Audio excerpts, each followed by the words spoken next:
ఇంటింటికి తెలుగుదేశం కార్యక్రమం శనివారం ఏలూరు 22వ డివిజన్లో పార్టీ కార్యకర్తల సందడి మధ్య కోలాహలంగా సాగింది. బడేటి బుజ్జి ఇంటింటికి తిరిగి ప్రజల సమస్యలను తెలుసుకున్నారు. తెలుగుదేశం హయాంలో జరిగిన అభివృద్ధి కార్యక్రమాలను తెలియజేస్తూ ప్రచురించిన కరపత్రాలను అందజేశారు. కేంద్ర రాష్ట్ర ప్రభుత్వాలు పేదలను పూర్తిగా విస్మరించాయని, రానున్న ఎన్నికల్లో కాంగ్రెస్ పార్టీకి తగిన బుద్ధి చెప్పాలని బడేటి బుజ్జి ప్రజలకు పిలుపునిచ్చారు.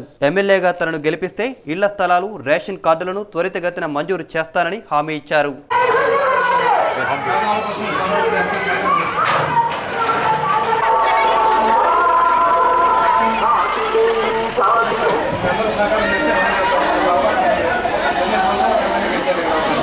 అందరూ చూడడానికి